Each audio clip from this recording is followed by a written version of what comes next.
for a minute. I'm like, I'm talking by myself. Yeah. Yeah, okay. You need to turn on sharing for me. I'm so sorry.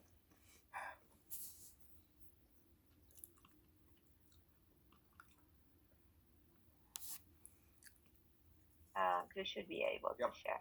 Yes. Yeah. Let me see. Um,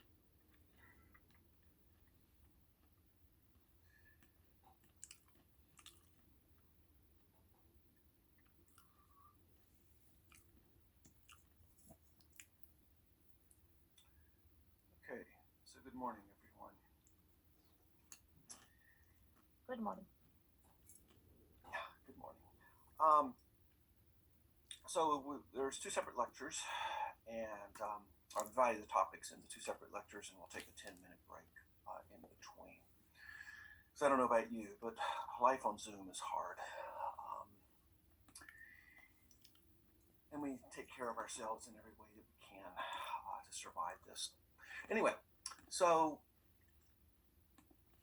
much of what we do in dentistry focuses on the teeth and the surrounding structures. And dentistry as a surgical specialty in dental education, you know, in line with it being a surgical specialty, does an extremely good job of training us to essentially have the skills of being surgeons.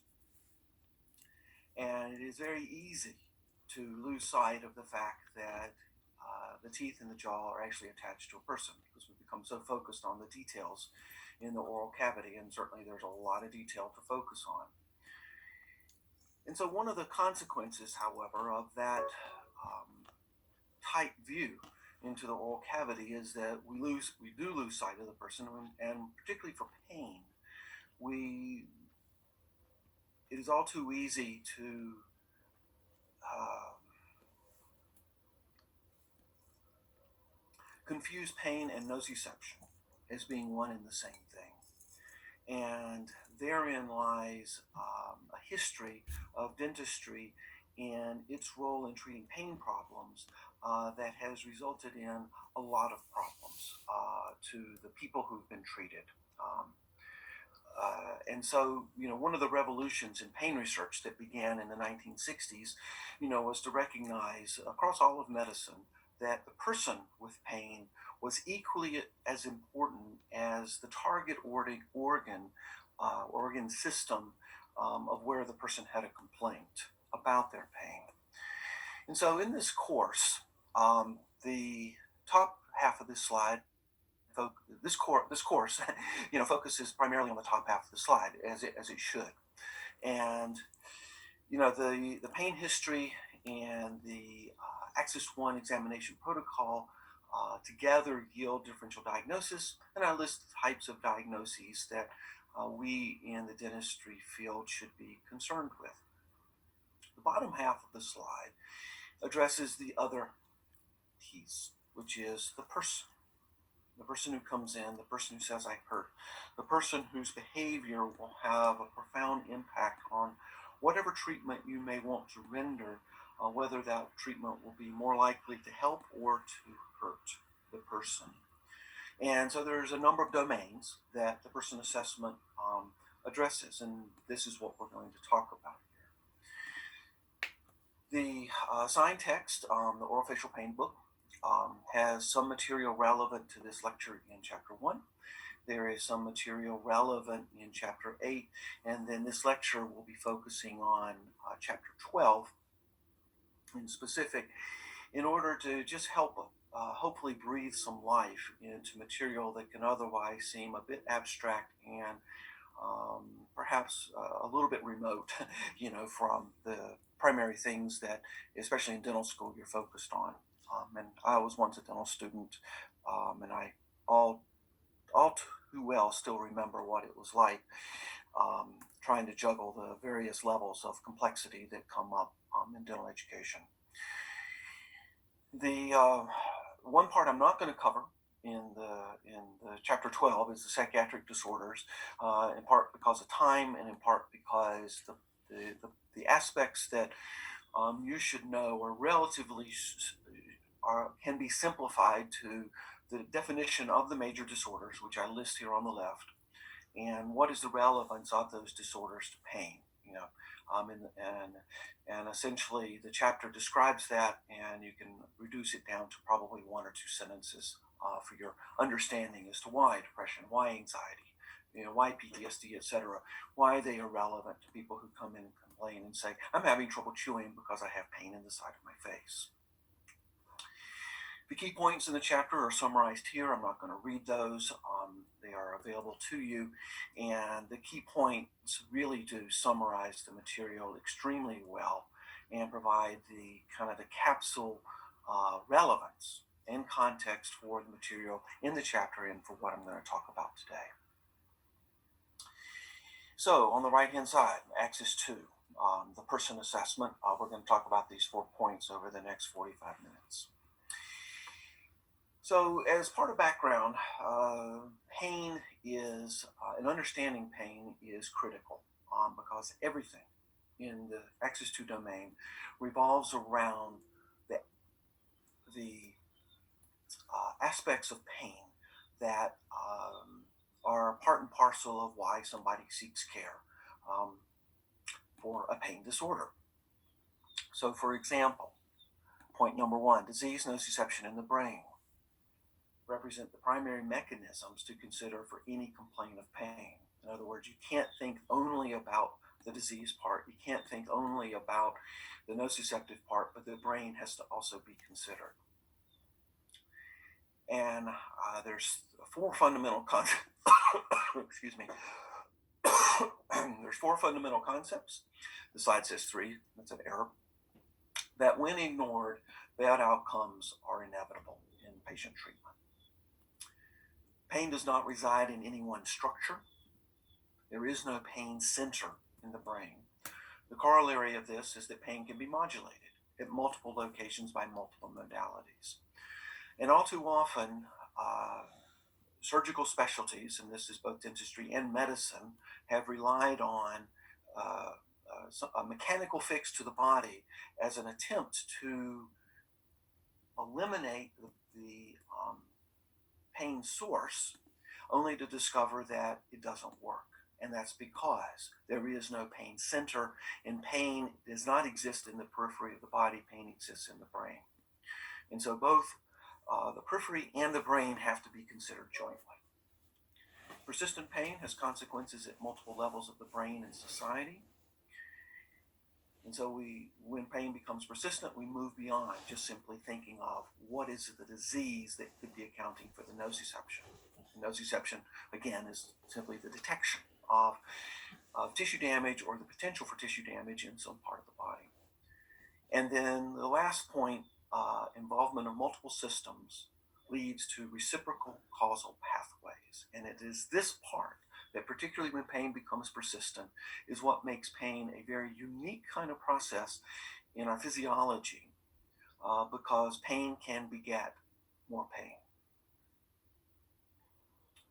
So someone comes in and they say, I hurt, and they point to the side of the face. And immediately our thought process should be going to, what are the differential diagnoses?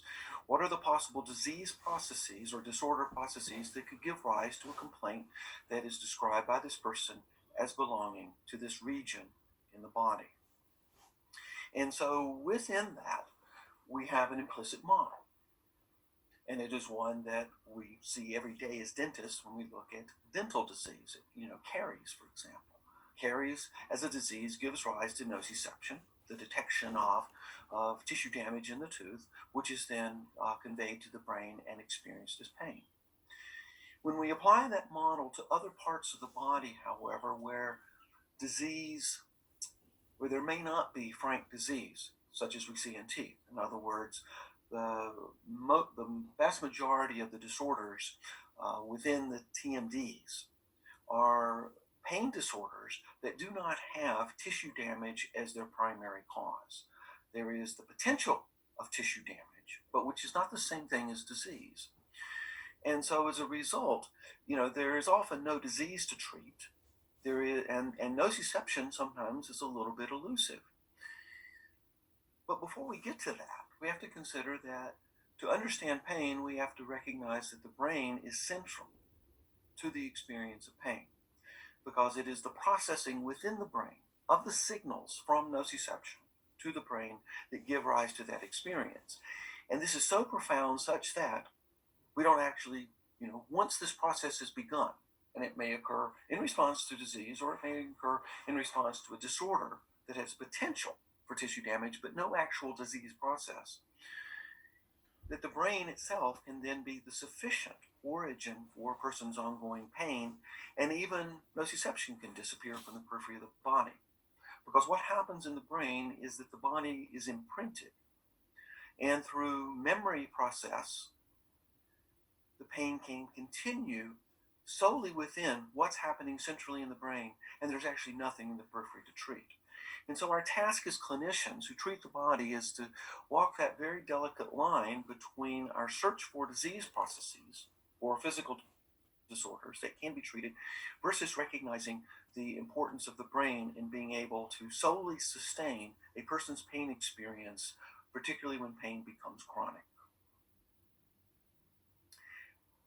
The four fundamental concepts that I alluded to earlier: nociception, which is the detection of tissue damage or potential tissue damage in the body, is not the same thing as the experience of pain. And when we act as clinicians as though they are the same, we then start trying to treat the body and ignoring the fact that pain is solely generated by the brain. Acute pain, which is a signal of something immediately happening, and usually has a body focus that we can identify in one way or another, but which may or may not actually have a disease process attached to it, is a very different thing from chronic pain, where chronic pain then, which is pain that persists for 3 months or longer by definition, and it's an arbitrary time frame, but where chronic pain then involves central changes in the brain, and where the brain is capable then of creating and recreating that pain experience over time, even though the part of the body that may have been injured, let's say, has healed. Pain always has meaning to the individual, and it is those meaning structures that then create these ongoing processing loops in the brain that then serve to perpetuate and create the various levels of suffering associated with the pain. And then finally, pain is dynamic. It is an emergent process from both body input and brain regulation. These four fundamental concepts, if you understand them, serve profoundly at the clinic level when confronted with patients who have very complex pain problems. Underlying these four concepts then is the central role of the brain. So,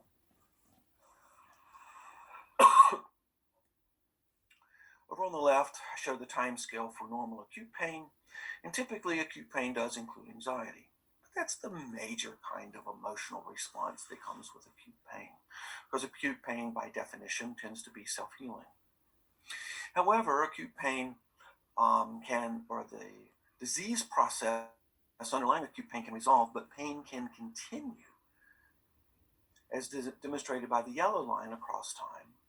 And as pain continues across time, other systems, other aspects of the person's life, behaviors, become involved as well.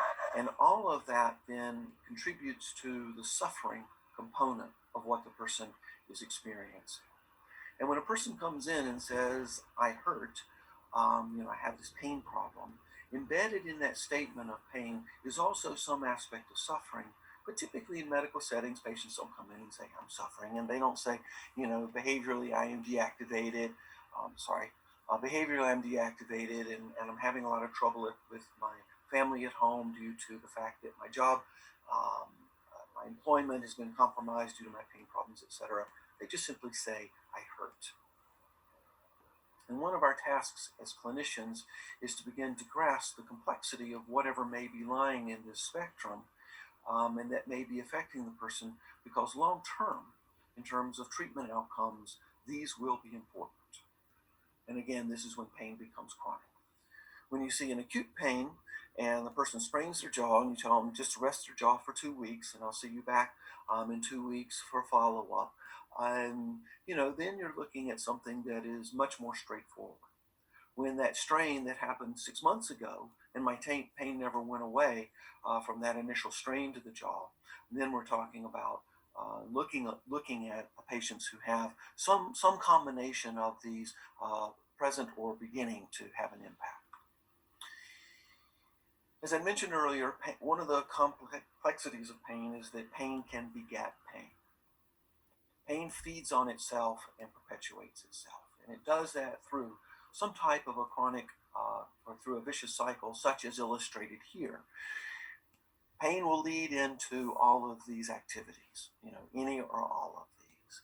Any or all of these activities in turn will perpetuate and increase the pain, such that pain then becomes a dominant feature in a person's life. But underlying it are any or all of these factors on the left-hand side, each of which has correlates in terms of what's happening in the brain, and that affects pain processing. It affects the beliefs by the individual about their pain.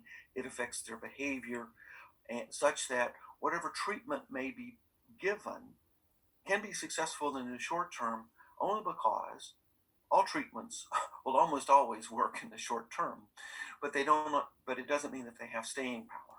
And so if, for example, depression is what's driving the person's pain, you can make an occlusal appliance to treat what you think of as, say, some aspect of a TMD, and typically the patient will report improvement over the first 2 weeks, and then the pain will worsen again. The dentist will characteristically then adjust the appliance, and the patient will get better again for a short while, and then get worse. And then after a while, the appliance will no longer be very effective. At that point, it's often we escalate the physical treatment. But in fact, what's happening is we are missing the primary drivers for the pain because we are confusing the pain with nociception, as though what we're doing with the appliance is treating some disorder or some disease process that is not the sole contributor to the person's pain, but rather acts only as a trigger for maintaining all of this or any of this that may be going on in the brain. Where these concepts then become really, really important is to think about not the treatment, but the combination of treatments.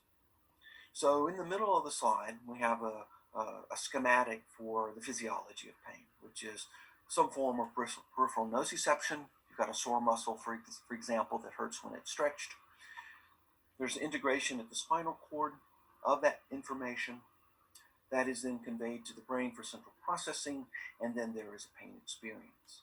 At each of these stages lies the opportunity for treatment.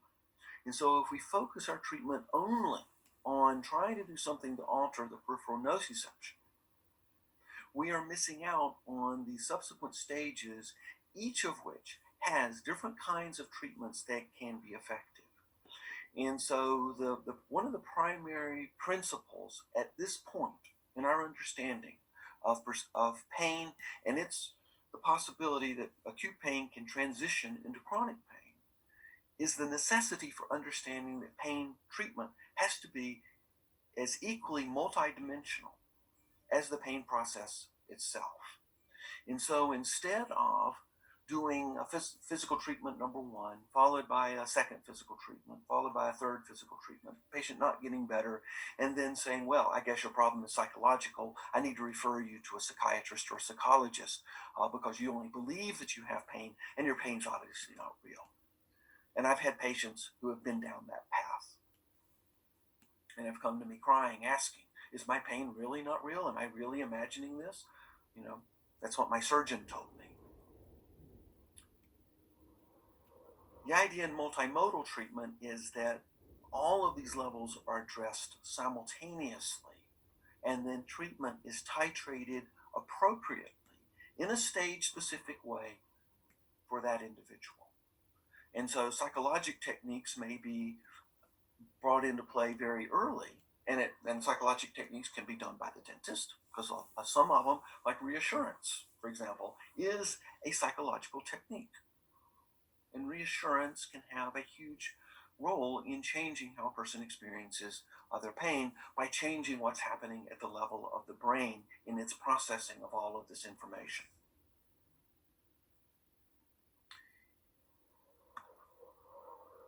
So how do you get there? What do you do with all the stuff that I've just talked about? Well, the DCT-MD is intentionally divided into two dimensions, an axis 1 and an axis 2. An axis 1 primarily addresses, or the clinical examination is part of axis 1. The history, etc., is part of axis 1. And the clinical questionnaires that we use are part of axis 2. There's some spillover from here, though, because, during a clinical exam, we observe the patient. How does the patient respond to pain provocation? Through physical tests. Is that giving us information about their beliefs? Is that giving us information about a certain fear the person may have? And so all of this together, various forms of information, various ways to approach, is pulled together into what can be called the clinical database, your patient record. And then that then gives rise to two levels of assessment, the clinical diagnosis and the biobehavioral assessment. And together, these two pieces interact then in our understanding of how to interpret a person's particular complaint, and then what are we going to do with it clinically. A fundamental component in collecting biobehavioral data is to think about red and yellow flags. And for pain disorders, the primary red flag is suicidal thoughts or plans. And people with persistent pain do consider suicide and do take action. Yellow flags, on the other hand, are the various aspects about the behavior, or various aspects about the person and their behaviors that should raise some concern about what should be done, if anything, at this point in time, but you certainly want to proceed with caution and consider referral. And all of this is described in the book. And the way we assess all of this is through observation, interview, symptom behavior checklists, and then standardized self-report instruments, which are essentially population-based. And so here's a summary slide for describing each of the methods for behavioral data information, from observation, clinical interview, questionnaires, and standardized self-report. And each of these has advantages. You can read these, and each of these has disadvantages. And this is all pretty self-evident. The secret here, if you want to call it that, in pain assessment is not to rely on any one of these, but to combine it all together and to use it all in a highly constructive way. And the thing that we find, we meaning myself, Dr. Gonzalez, Dr. Crow, the thing that we find that is the best is that the self-report instruments give us, if the patient completes those before we see the patient, gives us an incredibly rich snapshot of what the symptom picture, what the behavioral picture, what the psychological picture of this individual is. And then with that information, the interview can then be targeted to the particulars. It can be far more efficient. The interviews or the combined approach improves the accuracy, and it integrates far more complex data. The downside to it, though, is that it does require training, and it does take more clock time than either of the clinical interview or questionnaire approach alone, but we consider it an invaluable kind of approach. And so one of the things that often happens is that for a dentist, because patients have an expectation of what a dentist is going to do, a dentist is going to look in your mouth, right? If a dentist then starts to ask a question about the person's psychological functioning, how does your pain affect your mood? It is not at all unusual for a patient to say, "Why are you asking me that? You're a dentist." And I've been there many, many times. And what I have found over the years is that by using questionnaires that address these kinds of issues broadly before the patient sees me, they already have a different expectation for where I'm going to go and what I'm going to ask. And so if I see on a depression questionnaire, for example, that a patient is reporting moderate to severe symptoms of depression, it's very easy to then say in the interview, I note from the forms that you filled out that you're reporting a lot of depressed symptoms. And typically patients will then say, yeah, I am experiencing a lot of that. And then it's easy to say, and how does that affect your pain? And so on. And then an interview shifts from just simply talking about the body into talking about the bigger picture, which is how the pain and the person are interacting and how that then unfolds across time. One of the things you're trying to gain out of this is that what you can establish in an interview then sets the stage for the appropriate targets for intervention. If a patient has acknowledged depressed feelings and how depression makes their pain worse, it makes it much, much easier for you to suggest that I think we want to consider a potential referral to a psychologist for helping you with the depression around your pain as part of the treatment for this jaw disorder that you came here to consult with me about today.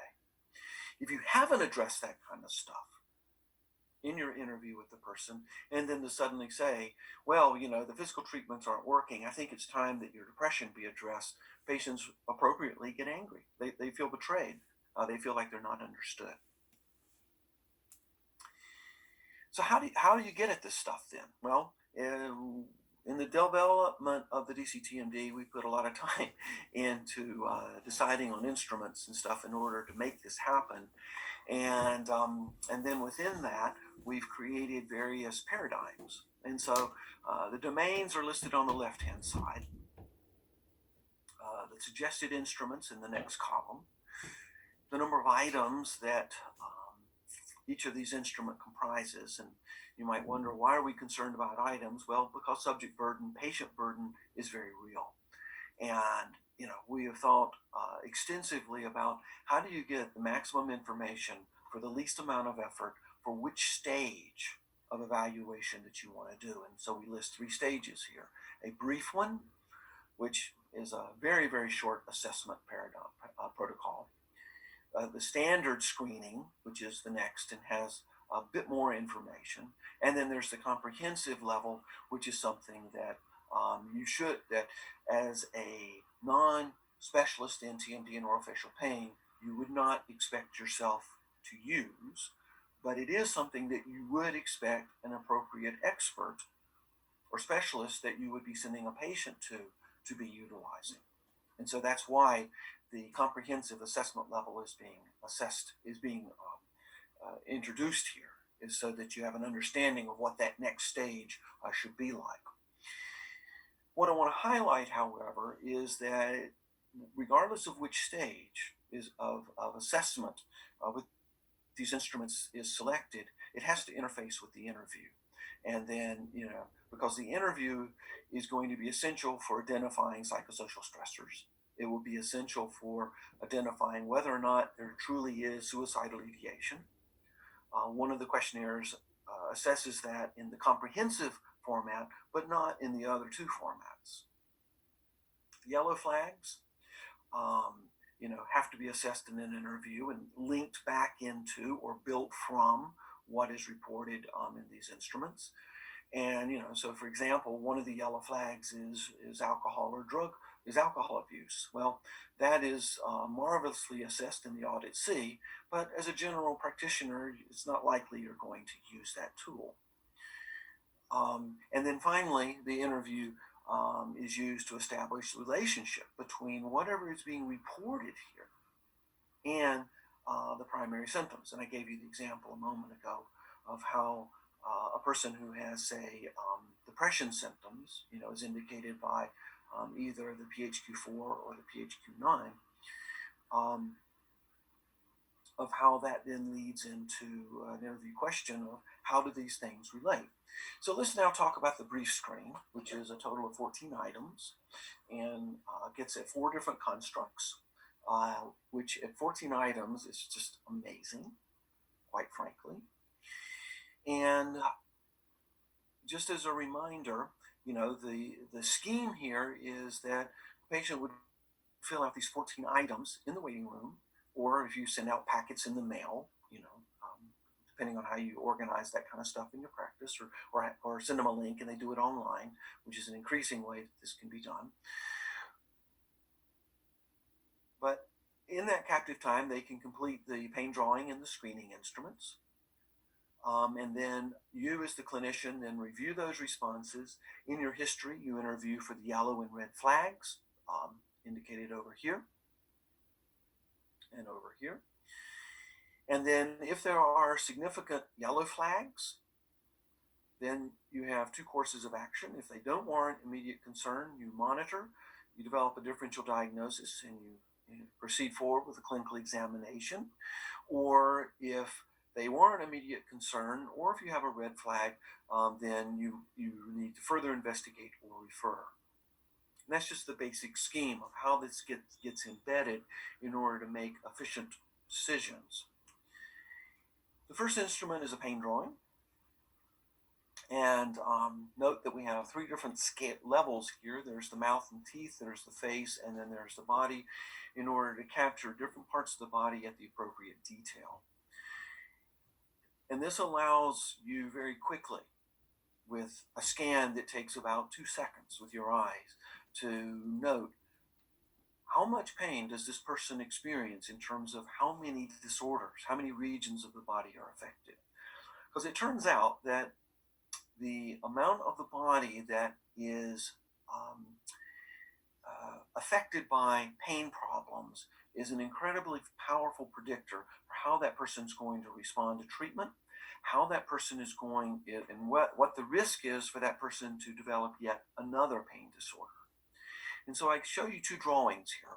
On the left, someone who has very localized pain, the left TM joint. And let's say that person's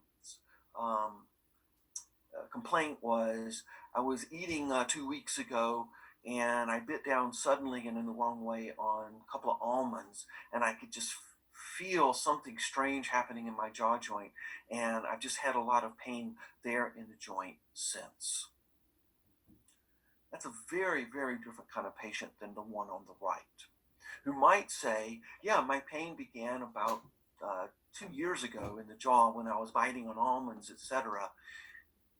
And yet you look at the pain drawing and this person has extensive pain all over. These are 2 very, very different patients. The one on the left is going to respond extremely well to targeted localized treatment. The one on the right has gone beyond what you might want to do just simply for the jaw, and the person who has pain becomes the primary target for where you need to think in your differential diagnosis and treatment options. So pain behaviors are an important part of what you might encounter at the observational level with a patient. And most of these drawings describe or illustrate somebody where the pain behavior is obvious. The person down here on the bottom, however, is holding her face and smiling. Now, obviously, we see that in cafes all the time, but we also see it in the clinic. It is not at all unusual for patients in my specialty practice, for example, to have come in and be this way.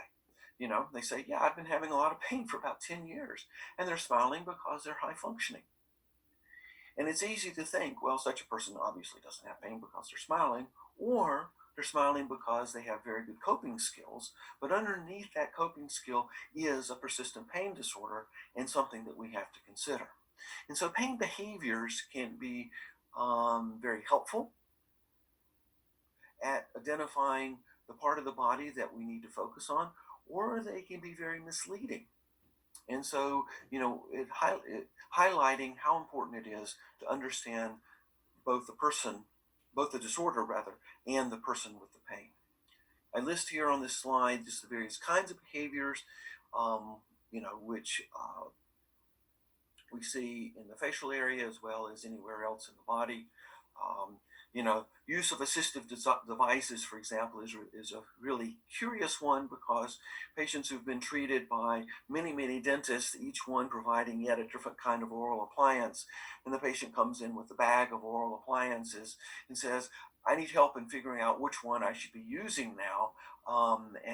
The patient searches desperately through the bag looking for the right one that they believe is now going to help their pain. Well, you could think of that as yet another type of pain behavior. The other ways that we rate pain, visual analog scale up at the top, a graphical numerical rating scale where the numbers 0 to 10 are presented as shown on the slide. We can also present it to them verbally. How would you describe your pain on 0 to 10, where pain is 0 and pain is bad as 10 is pain as bad as can be, or we could say 0 to 3, 0 to 5. Any of these are useful. And then there's, of course, the well-known 4-point category scale, which is none, mild, moderate, and severe. And clinically, I will use either of the bottom two. When I want a rapid assessment. In our assessment instruments, however, we typically use the graphical numerical rating scale for almost everything because it's very consistent and it's exceedingly useful. And we see it here in one of the instruments that is part of the brief screening, and that is these questions here, 2, 3, and 4, which is how would you rate your facial pain right now? In the last 30 days, your worst pain, and in the last 30 days, your average pain, each of which is then rated on a 0 to 10 scale, and the 3 scores are combined to give a very good picture of this person's pain across time. Because recall that pain, it tends to highly fluctuate, and it can go from pain-free periods to very intense periods. And so this is one way to do it. The items down on the bottom, the pain-related interference, then is the second part of this instrument, and which forms the second part of a brief screen, which is how is pain impacting on behavior. And so how many days have you been affected? And then how much have daily activities, recreational, social, family, and ability to work, how have each of these 3 domains been affected? And again, a 0 to 10 score, and you average it up and you get a measure that tells you a great deal about a person. And a person completes this before you see them. Scoring is very fast and simple for those 2 levels of using this instrument. There is yet another form of scoring, but it's much more complex. And at a brief screening level, these 2 levels are sufficient. And then finally, a short measure on distress. This combines 2 different instruments, one that gets at depression, one that gets at anxiety. It combines the 4 into a simple score. And, there's cutoffs as shown down here on the bottom right. But perhaps the most important question on here is the one in the box. If you checked off any problems, how difficult have these problems made it for you to do your work? And the person who says not difficult at all or somewhat difficult, you probably don't need to be so concerned about. For the person who says very difficult and extremely difficult, they are telling you a lot of information right there in saying that even with these 4 items, just these 4 particular parts of functioning within the domains of depression and anxiety, that there's something really, really important going on. And so this type of a screener needs to then be followed up by something more comprehensive if there's that type of positive response. A severe score, on the other hand, is based on the scoring